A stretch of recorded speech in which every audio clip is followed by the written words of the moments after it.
For years, I've called ADC the most OP, inflated role in the entire game with a crybaby player base that was just mad that they weren't good enough to carry. And for years, I genuinely believed it. It even got to the point where one of my most infamous leak clips of all time is me talking about how the only thing ADCs do is complain every season.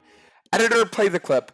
Dantes, is this the worst season for ADC, yes or no? Every season's the worst fucking season for ADCs, apparently. Every season! ADC's so weak! ADC's so weak! And then they're the 1v9 every game. Every ADC's above 50% win rate. Anyone who's even borderline Cuban 1v9ing every game. Every meta is bot meta. Everyone always has to play for bot lane. Play for dragons! ADC's weak! ADC's weak! My support hinted! Fuck you! So, as you guys can see, a lot of pent-up aggression towards the role. Now, if you've gone on Reddit at any point over the last 2 days, that clip will have surprised you because you've probably seen this post. In it, it talks about how, after 2 months of playing bot lane, I'm hard stuck and at a breaking point. And over the course of the entire post, it quotes tweets that I've made talking about how unfun the role feels. And instead of sitting here and making excuses, or telling you guys that's not what I really meant, or say that Reddit is taking things out of context, instead I'll say that they're 100% right. I can unequivocally, without a shadow of a doubt, tell you that after almost 600 games of playing ADC, this is the most unfun role in the entire game. Before we continue, let me give you guys a little breakdown of my league experience. I have about 20 to 30,000 games on jungle.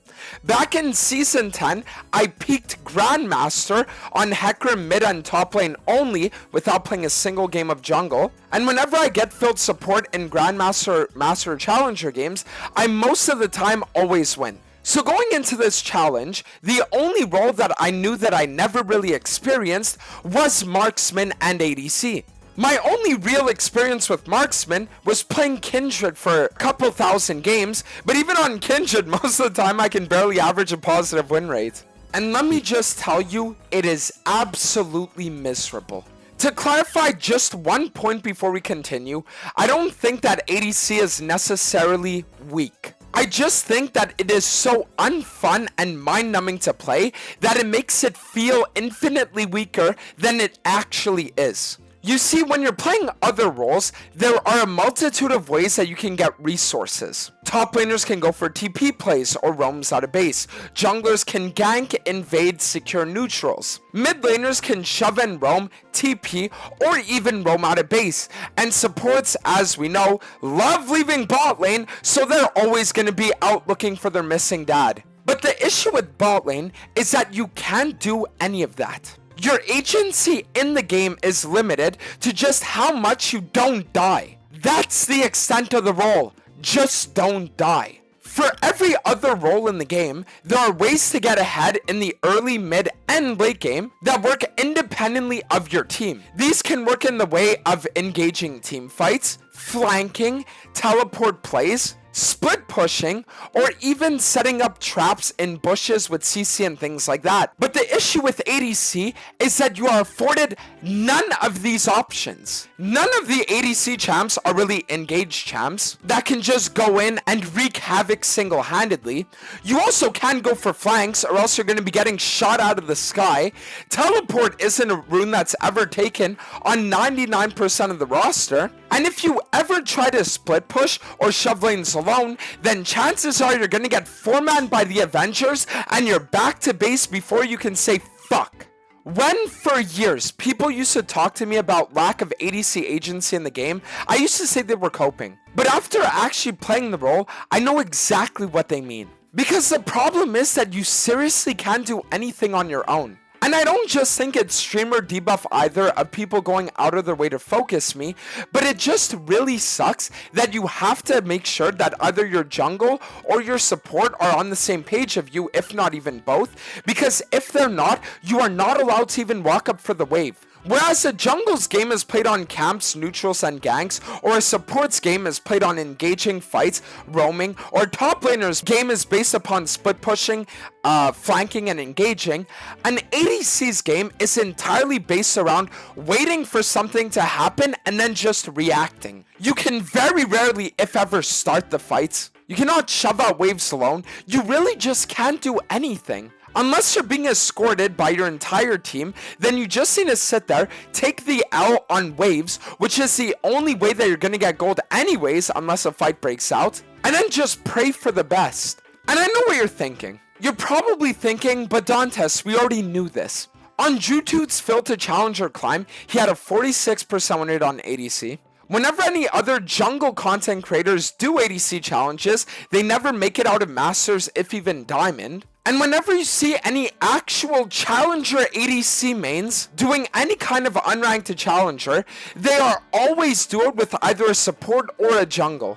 But I thought I knew the secret. I thought the reason why all these people weren't finding success with the role wasn't because it was actually weak, but it was because they weren't building properly. But the truth is that no matter what you build, the agency just isn't there because builds aren't gonna affect your actual impact within the game.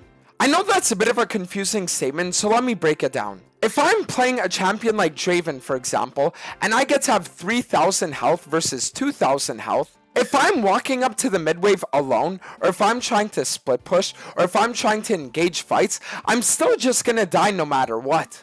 So no matter what my builds are, the fundamental issue with marksmen as a class is that they're just not allowed doing anything on their own.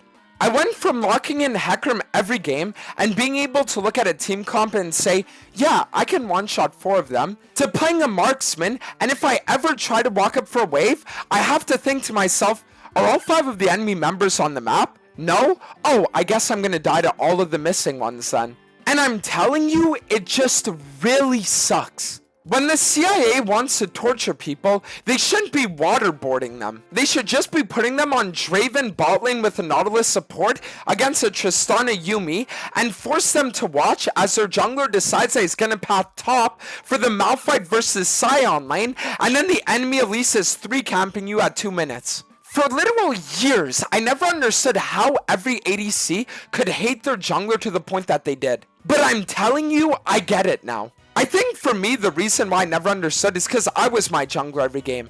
And I knew that I'd be pathing bot in 95% of my games, I'd be securing Dragon Soul, and I'd 1v9 with any leads given. But after playing in the absolute elo hell that High Emerald Diamond 4 is, the amount of war crimes that I've witnessed make me view the people that play jungle differently now.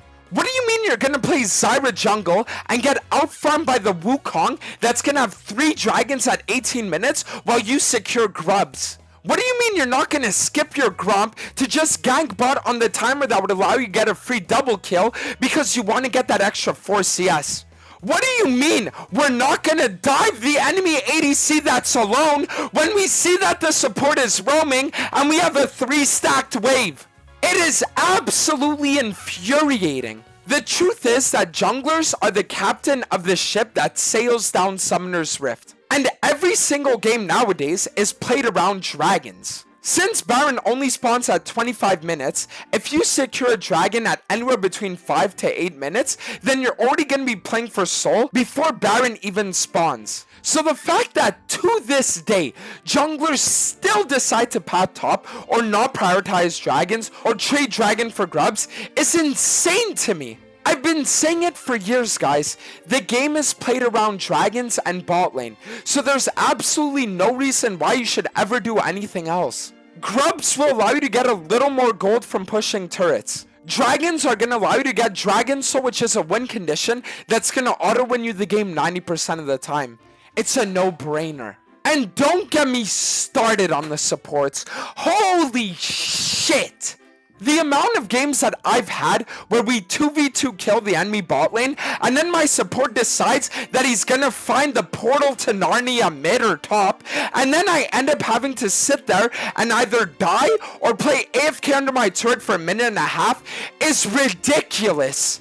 Spoiler alert, Pike! If If your Draven is 3-0, then no, you should not be randomly ganking this set top lane that's already 0-4 versus a Cho'Gath. Just sit bot. It's just so insane. And the problem is that they just don't understand. It's like if you're losing bot lane, your support and jungle are both gonna go elsewhere because they don't want to help you. And if you're winning bot lane, they're also gonna go elsewhere because they think they don't need to help you. This role is legitimate mental torture and agony, and I cannot keep playing it anymore. I really just can't. So I'll be the first one to say, for all you ADC mains that have been hate watching my climb and that have been looking at me talking about how all you need to do is itemize better and stop complaining, I'll be the first one to say I'm sorry. I understand your pain and I understand your struggle. And I'm not even just gonna apologize to you guys either. I'm also gonna apologize to every single hard stuck low elo player with bad LP gains that I've ever told just play better to. Because I'm telling you, when you are playing with 5 negative LP gains, so you're gaining 18, losing 23, you literally just hate the game.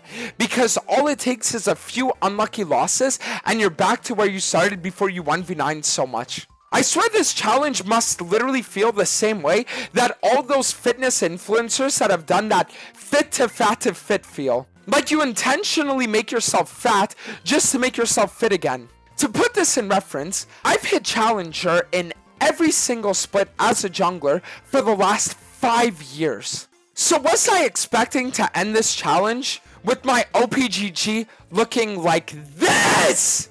No, I wasn't. And if you're wondering, why the fuck did he play Kale bot?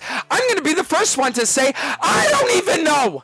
Yesterday must have been a fever dream or some shit, cause I don't even remember that happening. I literally became the guy that gets shit on by a Kale top lane, and then ends up locking it in his next game ADC, and losing my team the game.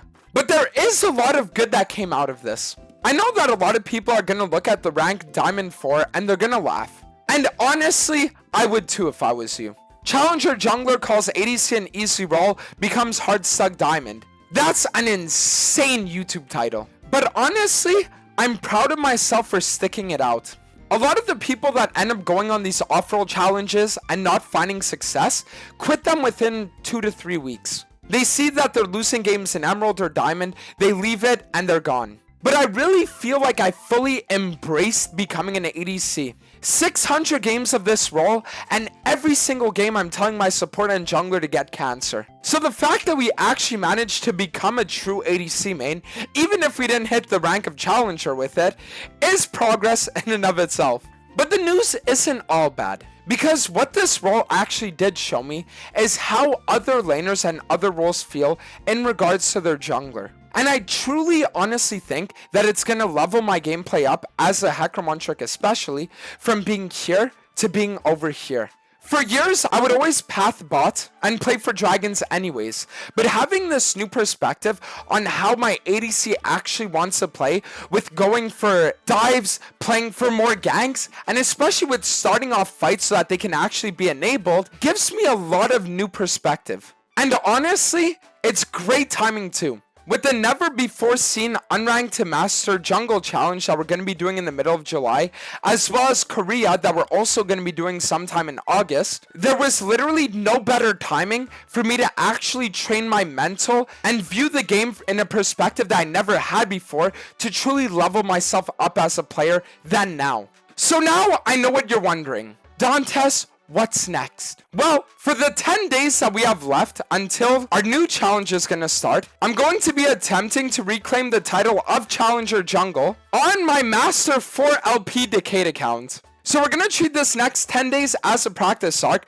for the real content that's going to happen in 2 weeks. But with all that being said, I want to thank you guys all so much for watching. Even though the ADC challenge didn't end the way I thought it would when I started out, I can honestly say I don't think I would have changed anything at all. And I know there are going to be some people that are going to watch this video and they're going to say, Dantes, you're giving up though. Why don't you just sit here and why don't you just like actually take the role seriously and play to not die and apply everything you've learned in all the coaches and yada yada yada. But the truth is, the reason why I don't want to is because it isn't fun for me. Especially with my ADHD, the thing that I like most about jungling is the fact that there are always so many options and things to assess that it keeps me stimulated in the game. But the fact that nowadays on ADC, the only thing that I really need to ask myself is, do I walk up for the wave or do I not? It just feels really boring and I don't want to do it anymore. So I'm not saying that D2 peak was the highest we could have achieved. We could have achieved way more than that. But when it came to actually seeing what life as an ADC main was like, I think we got more than our fair share of the experience. So thank you guys all again for tuning in. We might still be having some more videos over the next few days, showcasing some moments of the ADC climb, but I want you all to expect a lot of bot-centric content that's going to teach you guys how to carry every game as a jungler by just playing off your bot lane. So, thank you guys all again for tuning in, and I'll see you all for the next one. Peace.